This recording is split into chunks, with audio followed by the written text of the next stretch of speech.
गौतम बुद्ध के जीवन की एक प्रेरणादायक कहानी है जो हमें यह सिखाती है कि हमें जीवन में धैर्य और संयम रखना चाहिए। आइए जानते हैं पूरी कहानी। इससे पहले वीडियो को लाइक करके चैनल को सब्सक्राइब कर देना। तो चलिए कहानी को शुरू करते हैं। एक बार की बात है, गौतम बुद्ध अपने शिष्यों के साथ किसी गांव से गुजर रहे थे। उनके पास एक व्यक्ति आया और उन्हें बुरा भला कहने लगा। वह व्यक्ति बहुत क्रोधित था और उसने गौतम बुद्ध का अपमान करने की कोशिश की। बुद्ध शांत थे और उन्होंने उस व्यक्ति की बातों का कोई उत्तर नहीं दिया। बुद्ध के इस शांत स्वभाव को देखकर वह व्यक्ति और भी ज्यादा क्रोधित हो गया और अधिक अपमानजनक बातें करने लगा। कुछ देर बाद जब उस व्यक्ति का गुस्सा कम हो गया तो बुद्ध मुस्कुराते हुए बोले, अगर आप किसी को कोई वस्तु देना चाहें और वह उसे न ले तो वह वस्तु किसके पास रहती है? वह व्यक्ति थोड़ा हैरान हुआ और बोला, यदि वह व्यक्ति उस वस्तु को न ले तो वह वस्तु मेरे पास ही रहेगी। बुद्ध ने उत्तर दिया, ठीक वैसे ही अगर मैं तुम्हारे क्रोध और अपमान को स्वीकार नहीं करता तो वह तुम्हारे पास ही रहेगा। यह सुनकर उस व्यक्ति को अपनी गलती का एहसास हुआ और उसने गौतम बुद्ध से माफी मांगी। वह समझ गया कि क्रोध और अपमान केवल उसे ही नुकसान पहुंचाते हैं, न कि उस व्यक्ति को जिसके प्रति वह क्रोधित होता है। इस कहानी से हमें यह सीख मिलती है कि हमें अपने मन को शांत रखना चाहिए और किसी भी परिस्थिति में धैर्य नहीं खोना चाहिए। क्रोध और नकारात्मकता को अपने भीतर जगह नहीं देनी चाहिए, क्योंकि यह केवल हमें ही हानि पहुंचाते हैं। इस घटना के बाद वह व्यक्ति गौतम बुद्ध का अनुयायी बन गया और उनके साथ रहने लगा। बुद्ध ने उसे समझाया कि जीवन में धैर्य और करुणा का बहुत महत्व है। अगर हम अपनी भावनाओं को नियंत्रित करना सीख जाते हैं तो हम दूसरों के व्यवहार से प्रभावित नहीं होते। कुछ समय बाद वह व्यक्ति एक महान साधु बन गया और बुद्ध के उपदेशों का पालन करते हुए लोगों को भी सिखाने लगा कि कैसे क्रोध और नकारात्मकता से मुक्ति पाई जा सकती है। उसने अपने जीवन में शांति और संतुलन को प्राथमिकता दी और हर स्थिति में बुद्ध की तरह शांत रहने की कोशिश की।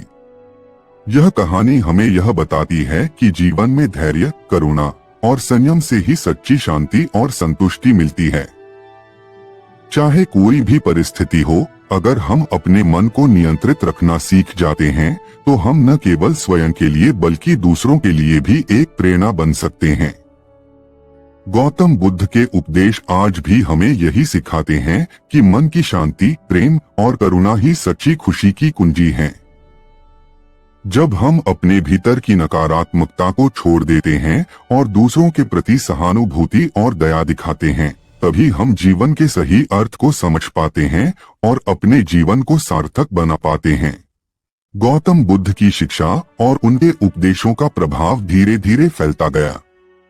वह व्यक्ति जो पहले गुस्से और नकारात्मकता से भरा हुआ था, बुद्ध के साथ रहते हुए पूरी तरह से बदल गया। उसने न केवल अपने गुस्से पर काबू पाया, बल्कि दूसरों के प्रति सहानुभूति और दया भी दिखाना शुरू कर दिया। उसकी यह परिवर्तनशील यात्रा कई लोगों के लिए प्रेरणा का स्रोत बन गई। एक दिन उस व्यक्ति ने बुद्ध से पूछा, भगवान, आप हमेशा इतने शांत और संतुलित कैसे रहते हैं? क्या आपको कभी क्रोध नहीं आता? बुद्ध ने मुस्कुराते हुए उत्तर दिया, क्रोध एक प्राकृतिक भावना है, लेकिन यह हमारे ऊपर निर्भर करता है कि हम उसे कैसे संभालते हैं। जैसे एक आग की चिंगारी को हवा मिलती है तो वह बड़ी आग बन जाती है, वैसे ही अगर हम क्रोध को पोषित करते हैं तो वह हमें जला सकता है। लेकिन अगर हम उसे नियंत्रित करना सीख लेते हैं तो वह एक क्षणिक चिंगारी की तरह बुझ जाता है। बुद्ध ने आगे कहा, शांति और संतुलन को बनाए रखने के लिए हमें ध्यान, मेडिटेशन का अभ्यास करना चाहिए और अपने भीतर की करुणा और प्रेम को जागृत करना चाहिए। जब हम अपने मन को स्थिर करते हैं तो बाहरी परिस्थितियों का हमारे ऊपर कोई असर नहीं होता। हमें यह समझना चाहिए कि हर व्यक्ति अपने संघर्षों से जूझ रहा है और उनका क्रोध या नकारात्मकता उनका व्यक्तिगत दर्द है। अगर हम उन्हें समझदारी और दया से जवाब देते हैं तो हम न केवल उनकी मदद करते हैं बल्कि खुद भी आंतरिक शांति प्राप्त करते हैं। इस उत्तर ने उस व्यक्ति को गहरी समझ दी। उसने ध्यान का अभ्यास करना शुरू किया और धीरे धीरे अपने मन को शांत और स्थिर करना सीख लिया। वह अब दूसरों के प्रति भी अधिक सहानुभूति और करुणा से पेश आने लगा। उसके जीवन में एक नई शांति और संतुष्टि आ गई जो उसने पहले कभी अनुभव नहीं की थी। इस प्रकार गौतम बुद्ध की शिक्षा न केवल उस व्यक्ति को बल्कि उनके साथ जुड़े अनगिनत लोगों को भी एक नई दिशा दिखाने में सफल रही। उनका संदेश आज भी हमें यह याद दिलाता है कि सच्ची शांति और संतुष्टि केवल हमारे भीतर से ही उत्पन्न होती है और इसके लिए हमें अपने मन की गहराइयों में उतरकर अपने असली स्वभाव को पहचानना होता है। समय बीतता गया और गौतम बुद्ध के उपदेशों का प्रभाव चारों ओर फैलता गया। उनके शिष्य जो विभिन्न स्थानों से आए थे अपने अपने क्षेत्र में बुद्ध की शिक्षाओं का प्रचार करने लगे। उस व्यक्ति ने भी, जिसने बुद्ध के मार्गदर्शन में अपने जीवन को बदल लिया था, इस ज्ञान को और अधिक लोगों तक पहुंचाने का निर्णय लिया। एक बार वह व्यक्ति एक गांव में पहुंचा जहां लोग बहुत परेशान थे। गांव में अक्सर झगड़े होते रहते थे, लोग एक दूसरे से बैर रखते थे और किसी भी छोटी बात पर विवाद हो जाता था। इस तनावपूर्ण माहौल में उसने सोचा कि बुद्ध की शिक्षाएं लोगों के जीवन को बदल सकती हैं, जैसे उन्होंने उसका जीवन बदला था। वह गांव के बीचों बीच खड़ा हो गया और लोगों को एकत्रित किया। जब सभी लोग इकट्ठे हो गए तो उसने उन्हें एक छोटी कहानी सुनाई। एक समय की बात है, एक गांव में एक किसान रहता था। वह बहुत मेहनती था और दिन रात अपने खेतों में काम करता था। लेकिन उसका एक अजीब स्वभाव था, वह हमेशा चिंतित और गुस्से में रहता था। एक दिन उसके गांव में एक साधु आया और किसान से पूछा, तुम्हारे चेहरे पर हमेशा तनाव क्यों रहता है? किसान ने जवाब दिया, मेरे पास कई समस्याएं हैं। कभी फसल ठीक से नहीं उगती, कभी बारिश नहीं होती और कभी कभी तो जानवर आकर सारी फसल नष्ट कर देते हैं। इन सब के कारण मैं हमेशा चिंतित रहता हूँ। साधु ने मुस्कुराते हुए कहा, क्या तुम अपनी समस्याओं को हल करने के बजाय उन्हें अपने मन में जगह दे रहे हो? अगर तुम उन्हें स्वीकार कर लो और उनके साथ शांत रहना सीख लो तो तुम्हें शांति मिलेगी। किसान ने सोचा कि साधु की बात में दम है। उसने अपने मन को शांत रखना शुरू किया और धीरे धीरे उसकी चिंताएं कम हो गईं। वह अब पहले से अधिक सुखी और संतुष्ट महसूस करने लगा। इस कहानी को सुनाने के बाद उस व्यक्ति ने गांव के लोगों से कहा, हम सभी के जीवन में समस्याएं आती हैं, लेकिन यह हमारे ऊपर निर्भर करता है कि हम उन्हें कैसे संभालते हैं। अगर हम उन्हें अपने ऊपर हावी होने देंगे तो वे हमें दुखी और क्रोधित कर देंगी। लेकिन अगर हम उन्हें समझदारी और धैर्य से संभालते हैं तो हम शांति और खुशी प्राप्त कर सकते हैं। गांव के लोगों ने उस व्यक्ति की बातों को ध्यान से सुना और उनमें धीरे धीरे बदलाव आने लगा। लोग अब पहले से अधिक धैर्यवान और समझदार हो गए थे। वे छोटे छोटे झगड़ों को नजरअंदाज करने लगे और एक दूसरे के प्रति सहानुभूति और प्रेम दिखाने लगे। उस गांव में अब शांति और सुख का माहौल बन गया था। लोग उस व्यक्ति को धन्यवाद देने लगे जिसने उन्हें गौतम बुद्ध की शिक्षाओं से परिचित कराया था। उस व्यक्ति ने उन्हें बताया कि असली धन्यवाद गौतम बुद्ध को है, जिन्होंने अपने ज्ञान और अनुभव से उन्हें यह सिखाया कि सच्ची शांति और खुशी हमारे भीतर है। इस प्रकार गौतम बुद्ध की शिक्षाओं ने उस गांव के जीवन को पूरी तरह से बदल दिया। यह कहानी हमें यह सिखाती है कि ज्ञान और धैर्य का सही उपयोग न केवल हमारे जीवन को बल्कि पूरे समाज को बदल सकता है। जब हम अपने भीतर की शांति और संतुलन को पहचानते हैं तो हम दूसरों के लिए भी एक प्रकाश स्तंभ बन जाते हैं जो उन्हें सही मार्ग दिखाता है। उस गांव में शांति स्थापित होने के बाद गौतम बुद्ध के उस शिष्य की ख्याति चारों ओर फैलने लगी। लोग दूर दूर से उसके पास आने लगे उसकी बातें सुनने और अपने जीवन की समस्याओं का समाधान पाने के लिए।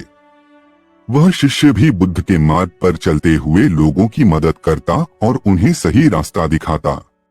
एक दिन एक धनी व्यापारी उस शिष्य के पास आया।